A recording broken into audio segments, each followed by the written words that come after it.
Welcome to தினர்ஸ் கியா health care channel. இன்னைக்கு நம்ம என்ன டிஸ்கஸ் பண்ண போறோம் அப்படின்னு பார்த்தோம்னா கேட்ராக்ட். கேட்ராக்ட் ஃபர்ஸ்ட் நம்மளுக்கு ஐ அனாட்டமி தெரியணும். ஐ அனாட்டமியில நம்மளுக்கு ஃபர்ஸ்ட் தெரிய வேண்டியது என்னன்னா கன்ஜெக்டிவா எங்க இருக்கு, iris, lens, pupil, cornea, conjunctiva and sclera. இந்த டிஃபரன்சியேஷன் தெரிஞ்சா போதும். ஸோ கேட்ராக்ட்னா ஒன்றும் இல்லை, like cloudy formation and opaque formation in the lens. ஸோ லென்ஸ்ல cloud மாதிரி ஃபார்ம் ஆகிறதுனால லென்ஸோட கிளியர் விஷன் இல்லாம போறது தான் நம்ம கேட்ராக்ட்னு சொல்றோம், வேற எதுவுமே இல்லை.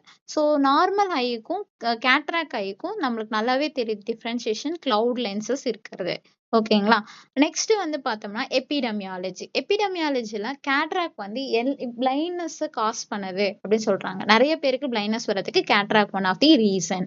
ஸோ இது most of the age related பீப்புள்ஸ்க்கு தான் நிறைய வருது. இது வந்து டெவலப்டு கண்ட்ரீஸ்க்கும் இருக்கு, டெவலப்பிங் கண்ட்ரீஸ்லயும் நிறைய பேர் அஃபெக்ட் ஆகுறாங்கன்னு சொல்றாங்க. ரிஸ்க் ஃபேக்டர்ஸ்ல ஸோ மோஸ்ட் காமனா வந்து ஏஜ் ரொம்ப ஓல்ட் ஏஜ் இருக்கவங்க, மோர் தென் 65 இயர்ஸ் இருக்கவங்க ரொம்ப காமனாவே கேட்ராக்ட்னால அஃபெக்ட் ஆகுறாங்க. ஆக்குலர் அண்ட் சிஸ்டமேட்டிக் டிசீஸ் இருக்கவங்க அஃபெக்ட் ஆகுறாங்க.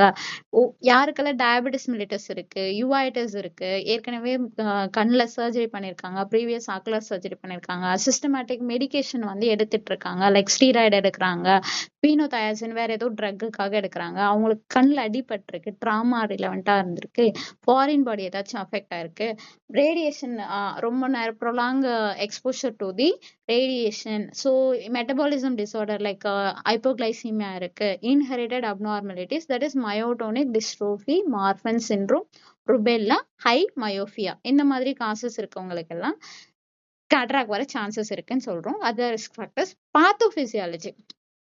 பேத்தோபிசியாலஜினா any physical and chemical causes. So எந்த ஒரு காசஸாக வேணா இருக்கலாம். இது என்ன பண்ணுதுன்னா நம்மள இன்ட்ரா செல்லுலர் எக்ஸ்ட்ரா செல்லுலர்ல இருக்க யூக்லிபிரியம் ஆஃப் வாட்டர் அண்ட் எலக்ட்ரோலைட்ஸை டீரேஞ்சஸ் பண்ணி கொலாய்ட் சிஸ்டம் ஆஃப் லென்ஸ் ஃபைபர்ஸை டிஸ்டர்ப் பண்ணுது. இந்த டிஸ்டர்ப் பண்றதுனால என்ன ஆகுதுன்னா இந்த லென்ஸோட எபிதிலியல் செல் வந்து நெக்ரோசிஸ் ஆகுது.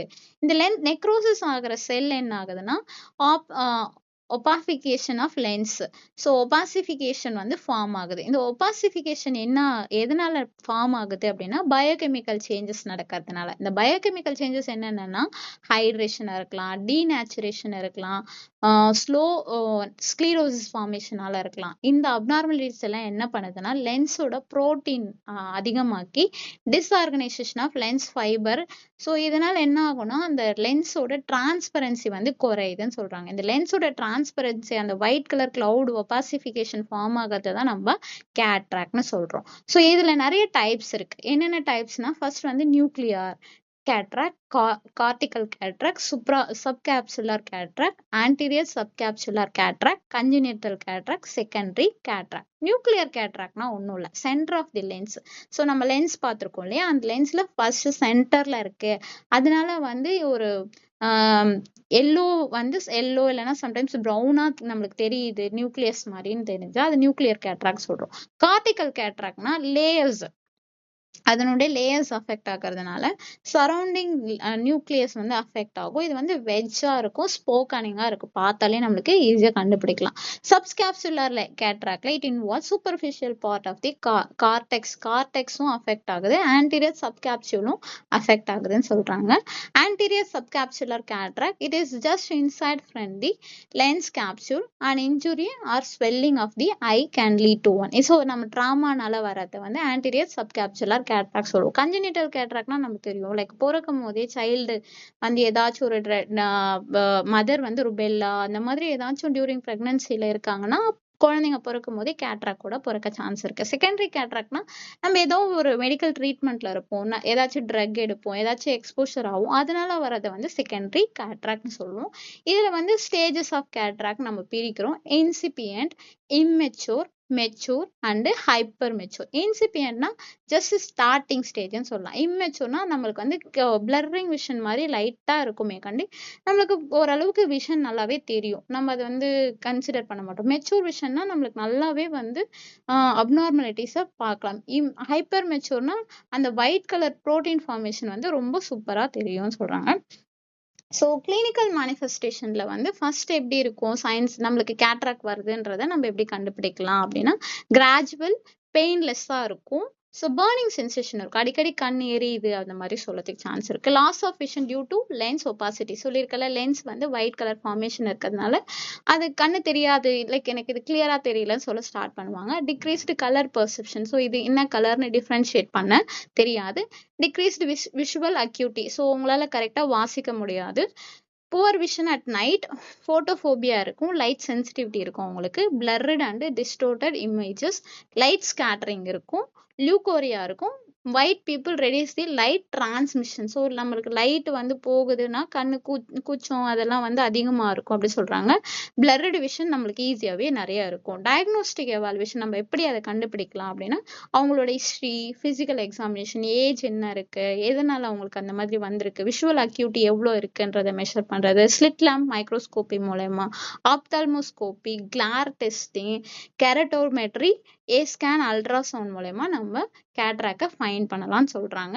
ட்ரீட்மெண்ட் வந்து glasses first start treatment glasses alter the refractive power, natural lens. So glasses வந்து குட் விஷன் மெயின்டைன் பண்ணதுக்கு யூஸ்ஃபுல்லாக இருக்கும். சர்ஜிக்கல் ரிமூவல் தான் எப்போவுமே நம்ம எல்லாருமே பண்ணுறது. ஸோ வென் விஷுவல் அக்யூட்டி வந்து cannot be improved with glasses-னா we can go ahead with the surgical technique. Phacoemulsification method, extracapsular cataract extraction, intracapsular cataract extraction, intraocular lens implantation, cryosurgery. ரொம்ப காமனா யூஸ் பண்றது அப்படின்னு பாத்தீங்கன்னா phacoemulsification and then intraocular lens implantation தான் ரொம்ப காமனா use பண்ற surgeries.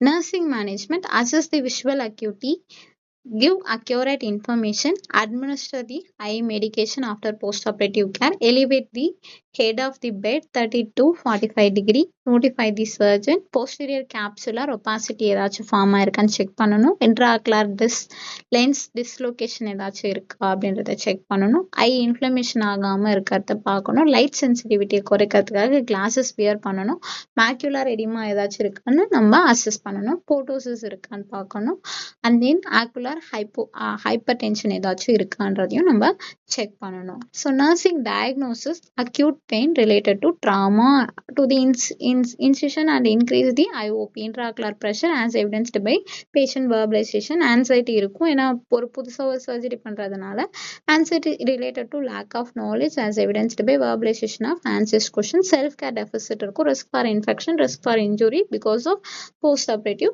Patches.